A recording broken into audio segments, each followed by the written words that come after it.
Best of 5 for our semi-finals of the ESL Open Cup. It's number 41 here in the European region. Can you believe, guys, we only had 52 of these guaranteed. We only have 11 ESL Open Cups remaining, as far as I'm aware. That's kind of a crazy stat. In the top left-hand side, our red Protoss player from Exxon Esports. Give it up if you're cheering on MaxPax. As MaxPax takes on the blue Terran player in the bottom right corner of the map from Team Liquid. This is Clem. So, Clem definitely had MaxPax's number the last couple times they played. Clem just looking a little bit too straight up solid and good and just kind of winning with some early aggro. But, when I say early aggro, like I mean first push or so. But this is MaxPax taking the initiative with the good old Forge. The good old Cannon Rush. Here we go. Game number 1 of this best of 5. Starting off with the Cannon Rush. What a great way to get things going. Well, Clem going to see what's up now. Cannon's on the low ground. You can't get a ton of surface area on these. And if you go around the other side, this probe will just wall them off. But it's not a bad pull initially. Now we've got a pylon high ground is obviously going to give high ground vision. Clem actually pulled off there for a moment. I actually thought if he didn't pull off, he was pretty close to getting this cannon denied, but now he's actually kind of messed around with the SCVs a bit too much. Okay, this was bad from Clem. This was really bad from Clem. He could have killed this cannon, absolutely. And honestly, then he probably could have committed for this one because he would have got a better surround. But he pulled away only to retarget, and I feel like that really hurt him. Like, I feel like that took away his opportunity. This one Marine right now is trying to save the day, but this is so bad for Clem to pull that many SCVs and for it to not go well. He loses his new Marine as well. There's no way. These cannons are going to get up, and Clem's going to be in a world of trouble. SCVs are going to straight up pull. He's going to... I mean, there's 3 cannons on the low ground. MaxPax has got game 1. I just want to... I don't really have time to rewind, but there was a moment here where Clem had the SCVs here, and when he pulled them away, he then only had 1 or 2 SCVs left here, and he could have killed the cannon, I think, if he just left it. 2 minutes 30. Our first game is done. Up a game in the bottom right-hand side, our red Protoss player. This is MaxPax. And he takes the 1-0 lead, as in the top left-hand side, the blue Terran here on Death Aura is going to be Team Liquid's Clem.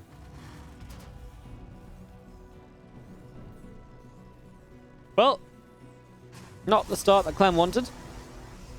We'll see what kind of attitude MaxPax brings to game number 2 now. That is going to be a gateway to begin with, though, so no Forge, so it's at least going to be a little bit more regular here in the early stages. Gets this simulated down on the side, looking much more regular. Of course, the question then is, when does MaxPax maybe make this a little bit more crazy?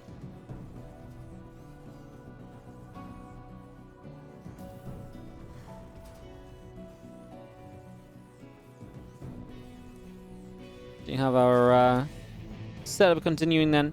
As I was just checking back, because we obviously casted MaxPax earlier taking on Seoul. Those games were actually a little bit more regular PvT games anyway, right? Like, that was a little bit more kind of straight up sort of, okay, I see what you want to do, I see what you're up to.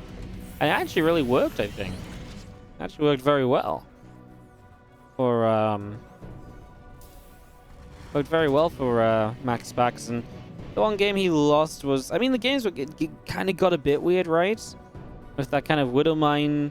Or with that Hellion drop trade out with the Blink Stalkers. But what I really want to take away from it was that MaxPax could play more standard builds, even with a more aggressive hint towards them, right? Like, yeah, he played Blink Stalkers, but he did play 4-gate Blink Stalkers. So, a lot to look at in that. As you see, this time Clem's going to try and get a bunker up behind this mineral line to begin with early. And a bunker going up here is very strong, obviously. We've actually talked about this a lot lately, and it's actually more difficult to deny this bunker getting up than it might initially seem. It's a little bit... it's quite funny, actually, how it works.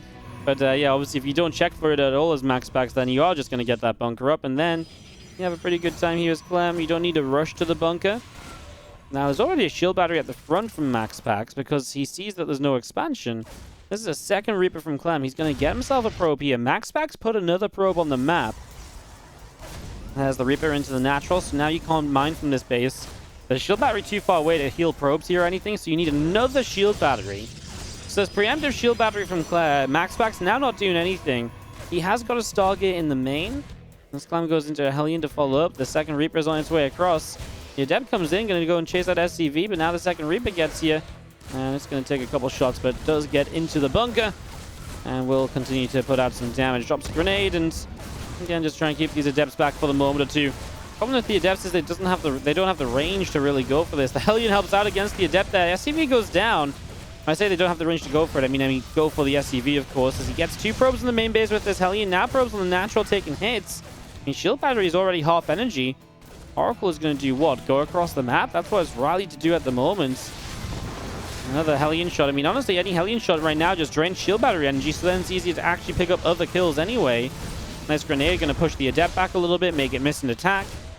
Oracle does start to go across the map. I mean, Clem should realize that he's already on his way to a Viking and a Cyclone, so in fact, he's going to have an answer anyway.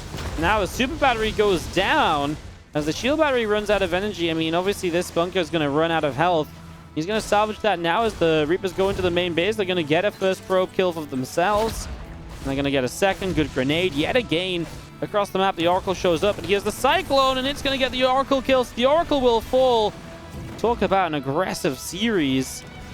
The bunker will salvage. There's still one Reaper in this main base. This Oracle number 2 has to come and deal with it. I mean, using an Oracle defensively right now is the last thing you want to be doing. Wow. That was a real series of events, huh? Okay, well, Oracle... I don't feel like this counterattack does anything against Cyclones and a Viking. I don't believe there's really a way.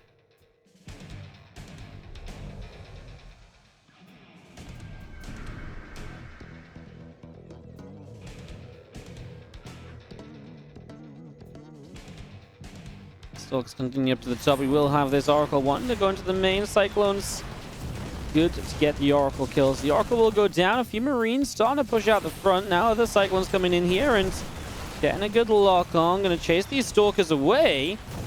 2 Stalkers go down already, and Adept goes down as well. MaxPax getting completely shut down here. I mean, like I said, I didn't see a way there was going to be any damage done from MaxPax with the units that Clem has, but I mean, it went even better than that for Clem. He killed the other Oracle. The Stalkers go down. I mean, yeah. I shrugged my shoulders and I say, well, what else are you meant to say, guys, right? This game is going to be not quite as quick as game number 1, but going to be not exactly lengthy in itself, right? Shield battery saving the day at the moment as the Void Ray. Well, I mean, there's a second Void Ray on the way. Problem is the batteries are just getting drained from the Cyclone lock-ons. But there's 2 batteries right at the front. One of them's fresh and new, so that's something to look at. Clem's going to start going home. Okay, maybe we do go on a little bit in this game. I don't think Clem realized the third base was on the way, right? He's going to scout this now, and now he's going to be like, oh, man. Could have peeled away and done so much on that third base, right? If he'd just known it was there. Slash now he actually turns back around, so maybe this is also a case of now he realizes exactly what he could do down on this bottom side of the map, trying to deny this third base. So that's something else you can look at. Okay. Cyclones get the lock on. Stalker gets pushed away. Vikings will deal some damage to the Void Ray here. Void Ray able to pick off one of the Vikings already. The siege tank. A little bit of trouble. The siege tank is just about surviving. Tank survives. Stalker gets picked off. Viking in the sky gets taken down as MaxPax. Yeah, I mean, there's a single Void Ray. There's no shield battery or anything on this third. So if you want to try and defend your third base, you're dealing with slow Zealots and a Void Ray with no batteries. So you tell me how that's going to go. The Cyclones, they are low. They're very low. Void Ray? Gonna survive, but then the probes are still pushed back by the tank. Oh my god, that's... Cyclone survives. Comes back down. This Nexus still taking a beating. It's a lock on onto the Phoenix, but the Void Ray is being healed. I mean, yeah, the Nexus goes down, I guess, but at least you clean up the army as MaxPax, right? I mean, a victory is a victory. What is this game? This game is a little bit crazy, isn't it? I feel like this series is literally just like full force mayhem. Like actual mayhem. Phoenix to the left side, going to get some damage onto the medevac. The Marines were stimming forward there to keep the Phoenix at bay. Well, Clem's got his own third CC about to finish at home, so he's on a lead in terms of the third base timing anyway. And this Bioforce now has Stim Combat Shield. There's still 2 tanks to reinforce it. I mean, the Zealots don't even have charge yet. They're about to, but they need it. Without charge, I mean, no, he's fighting before charge. I mean, he's going to finish up mid-fight. There are 4 Zealots left when charge kicks in. Believe it or not, that will not do it as Clem. I love this. Clem stays in the game to take down the last few units. He's like, I want to see everything die. Stays in the game to see it all go down. He left the game pretty much last. GG's, and Clem is going to tie it up 1-1 in this best of 5 semi-final. Pull you out of that break at 90 seconds deep, as in the top left-hand side, we've got the red Protoss player from Exxon, MaxPax. Was not able to hold on this time around. In the bottom right-hand side, the blue Terran player from Team Liquid is Clem. As we go into game 3 of the series, Clem recovering from the cannon rush in game 1 and kind of coming back with his own aggression. I mean, that Reaper put him into a great position, right? The way the early game played out was just Clem this, Clem that, Clem everywhere, and obviously worked very, very well for him. So I think Clem was pretty happy with how that all turned out, as we do have our SCV making its way to the top left-hand side for the early game scout, of course. Again, exciting semi-final because whoever plays this will play a Zerg in the final. Potentially could be Vanya. He actually just took map 1 against Lambo over on the Roddy stream, guys. So, I mean, Vanya's never been in semi-finals of one of these events. Never mind a final. So, exciting stuff over there. That's on Rotterdam stream if you want to watch the other semi-final taking place. As we do have a Twilight Council going to build in the bottom left-hand corner. So, Twilight Council to come up here early. And yeah, that sets up in the bottom left corner of the map a Nexus. No Nexus yet, but it will come down eventually. So this should just be a super fast DT rush, right? I mean, it doesn't really make sense to go Blink before Nexus if you're just going to go for the for Blink. You know, it just doesn't make sense to go Twilight before Nexus to go Blink or Charge or anything really. To me, this pretty much has to be a Dark Shrine. He is going to build a Robo down here too. And here we go. You can see he's waiting to do it, but yeah, the plan is obviously to get very aggro. So, I mean, Clem's scout, he obviously sees initially that there was no Nexus at the right sort of time, so he's already a little bit suspicious as to what is going on. He's checked the top right side of where this stuff is in the bottom left, but obviously he's not been on the other side of the map to check that out, so we're not finding anything there just yet. A Dark Shrine coming through. Clem, expanded high ground, obviously, again, taking precautions. The question is, does he take the precaution against super fast Dark Templar? Does he wait to see, you know... Do you wait to see a...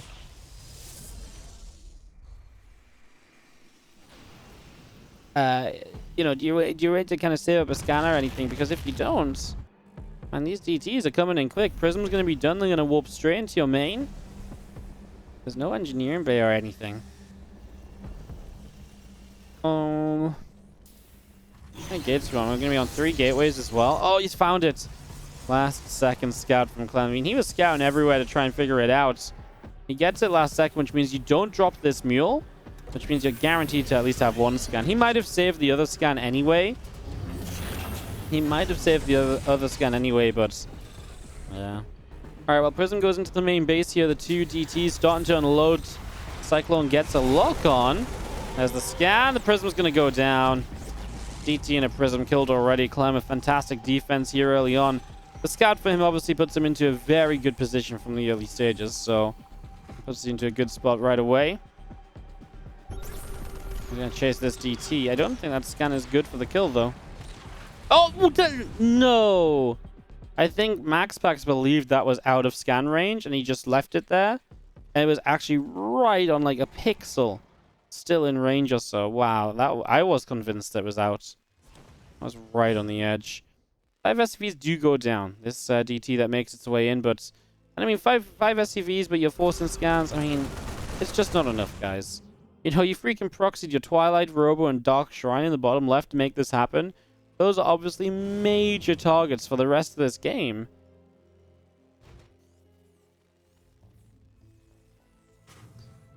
Marines of Clem going to go across the map. Tank as well. I mean, there's just no units out.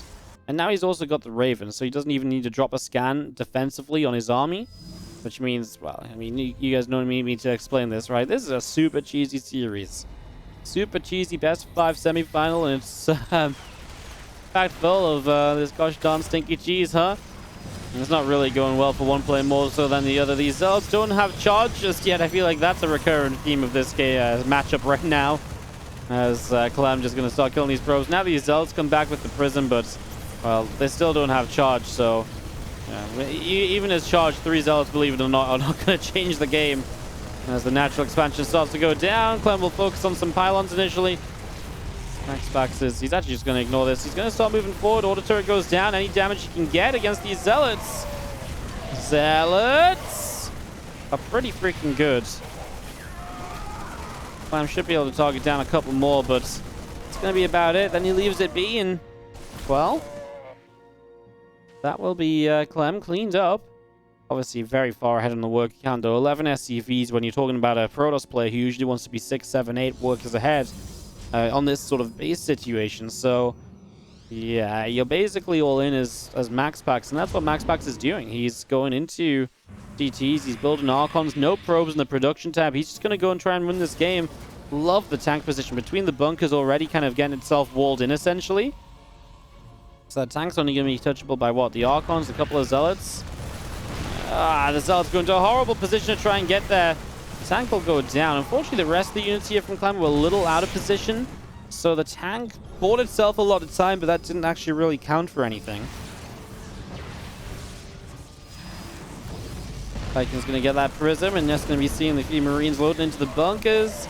Archons will continue to press into this. I mean, with the bunkers here, both the bunkers don't fall. So then these Archons can run up into the main. We have a new order turret ready in a second. Already ready to go. Drop it down. Raven doesn't want to die. That's your detection against DTs. Now this Archon will go down, and MaxPax going to leave the game here. Yep, he is. Clem is going to take game number 3 as this extremely aggressive semi-final continues. I mean, just super fast-paced. No chill at all. 2-1 lead for... You got to try your best, and MaxPax made something of it, but it was never going to be a recovery in the game. You know, Clem just gets such a good lead off the first initial denial being so clean. He loses a handful of SCVs, and obviously from there you can just go across the map and get so much done. Alright, bottom left-hand side, our red Protoss player from Exxon. This is MaxPax.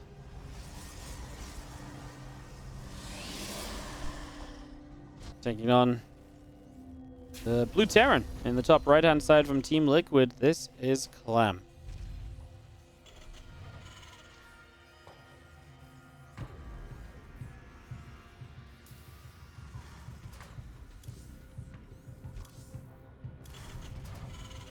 Alright, a couple gases coming down from Clem up in the main base. As our barrack sets up, about halfway done.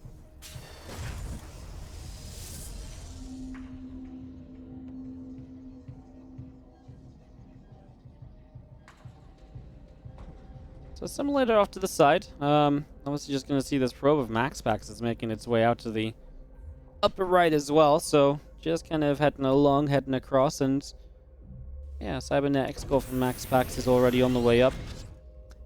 A building.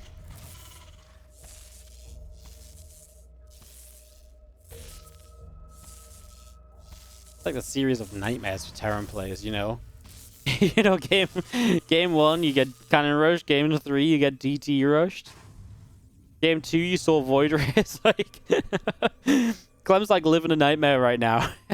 And so far, he's like coming out of it, and you know, he's coming out of it okay. He's gonna wake up, but he's gotta be careful not to get consumed, because like, what else could he even see? Like, what's gonna happen in this game to complete the nightmare? Like disruptors.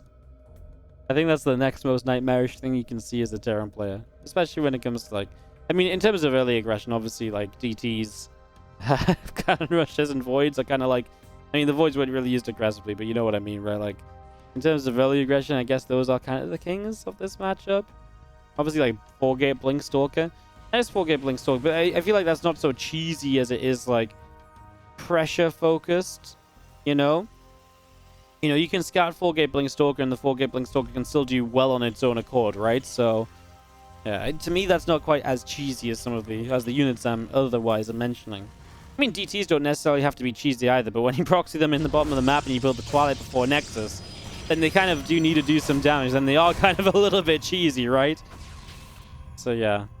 What a fun series so far. It's just refreshing to see something very different, because actually, especially in this European Cup, we so often get very macro-oriented games, playing into long games, all that kind of stuff. As these two Reapers and Helene gonna join themselves together around the front. Again, 2 Reapers from Clem early means this command center is initially delayed.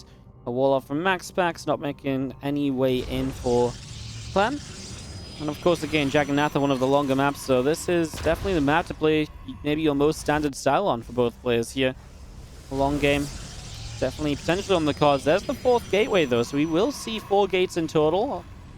So 4 gates of Blink Stalkers going to be coming through. As the Reapers and the Helene just hanging around. It's 3 Reapers in here. 3 Reapers. That's a lot of commitment. That's why I'm saying it. It's a lot of commitment. You know, that's 150 gas early game you spend on that. That's gas that doesn't go into your starport or factory units. It's something to keep in mind. It delays the reactor, so your marine production is delayed. And obviously, some games I feel like you can really do something with that. This game has not been much. Now he's going to medevac into the main with a Widow Mine. And these Reapers are going to drop down as well. The Widow Mine is going to go for the main mineral line, and it's going to force a delay on mining, a pretty big one. He's going to get the Stalker and the Adept that was in this main base. But now what? So obviously, there's a lot of Stalkers available here, but he forces so many defensive warbins. The Prism's already across the map. Widow Mine just gets the 1 probe in the end. The Reapers will drop back down here, and well, Blink's not done, which is why these Stalkers are struggling to chase. Another Stalker goes down. Clem! Okay, he's making this the nightmare of MaxPax now. Never mind everything that's come his way early. Now he's turning this one around completely. This early aggression, but ridiculous amounts done. Like 2 Stalkers, 4 probes, and an Adept. And all he lost was the Widow Mine that he obviously left behind. He kept the Reapers alive. He kept the 2 Marines and the medevac alive. Finally, MaxPax sends units across the map to deal with this, but or to go put some pressure on and just, you know, stop sitting at home.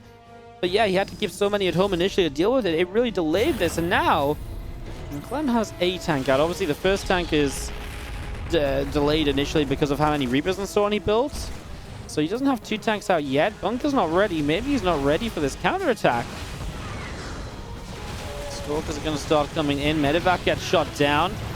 Auto turret to the side gets picked off. Other SCVs are pulling into this. Marines wanting to have a bit of a go at this as well. Reaper's just going to sit here. Grenade goes down. Still gets blasted to the side. And now some probes in some trouble as well. So some probes dropping down. That's 4 workers killed. I mean, I like it. The Reaper's just getting a little bit more done. They're actually target firing down the Stalker. It forces more warpins at home, though, if you target fire down the Stalker, right? Like, you know... this is smart. Forces one of the tanks to unsiege. The single Zealot drop on top of that tank. MaxPax doing everything he can to make this work out at the moment.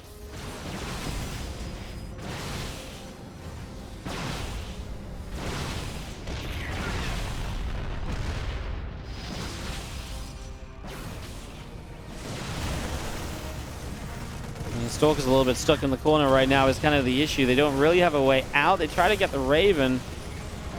4 SCVs, 5 SCVs down. Now they're going to blink back to the other side. Problem is to blink out of here. Eventually, you're going to have to go through this siege tank. And now all the Stalkers are dropping. At least the Stalkers in the Prism get to go and get some extra SCVs here. Because Clem is taking a ridiculous army supply lead. And with Stim well underway, there's a huge possibility of just going across the map with this Bioforce and looking to just shut this down.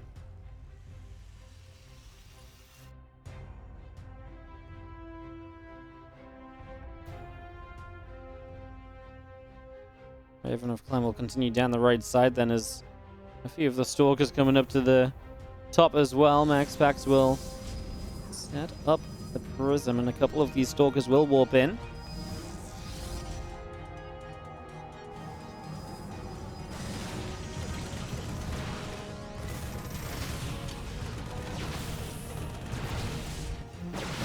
Stalker's now showing up in the natural expansion as that Prism goes into the main base.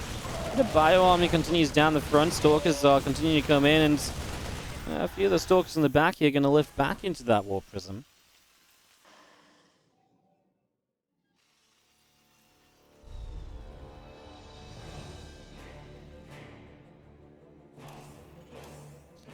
+1 attack and combat shield on the way through. A couple of extra Vikings on the way up.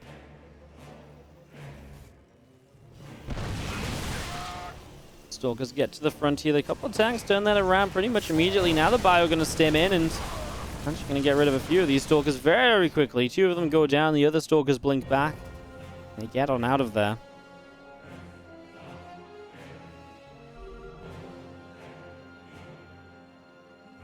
I'm just going to go scan into the main base as the Observer gives itself up, walking straight into that auto turret. Oh, Vikings, that's close. Gets the Prism kill. That was going to be super close on the recall, but he gets rid of that. I mean, that obviously takes away one of the fears of Clem of maybe moving across the map, because now you don't have to worry about the Prism counterattack for at least a little while.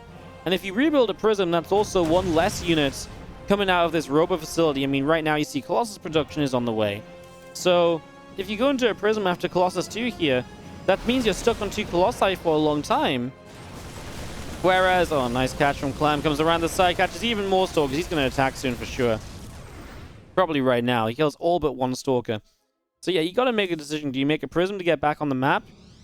Or do you make another Colossus to try and survive? And the answer is a Colossus, because you just lost all these Stalkers. So even if it was kind of something of a choice before, now it absolutely isn't. You need every fighting unit you can get. Now, the Prism going down is a real shame. Takes so much away in terms of possibilities for MaxPax. As Clem, well, he's just going to get these tanks. He isn't sieging the tanks very quickly. Bio is going to fight. I mean, obviously +1 against 0-0, so he's just going to have a better fight to begin with. He doesn't get the Robo before the Colossus, so Colossus gets out, only to be eaten alive by Marauders that stem forward. Super Battery denied immediately. The tank fire is still good, and our Super Cheesy TvP semi-final is going to come to an end, as that is going to do it. All the Colossi go down. Clem takes it 3-1. A good recovery from the cannon rush, and then he just swept the floor with MaxPax from there on out. But honestly, it was a very fun series. You know, one of those ones that's very different to what we usually see. And for that, I really liked it, especially in this European kind of cup. When we get to the semis and stuff, we're used to seeing like Showtime and Clem play these long macro games, or Hero Marine juking it out. Those games are never really like quick and cheesy. If they're quick, it's because, you know, one guy's just overwhelming the other guy. It's never like cheesy and like super aggro like MaxPax went for here. GG's. And Clem picks it up 3-1. He goes through to his 3rd finals in a row here in the ESL Open Weekly, looking for his 3rd win.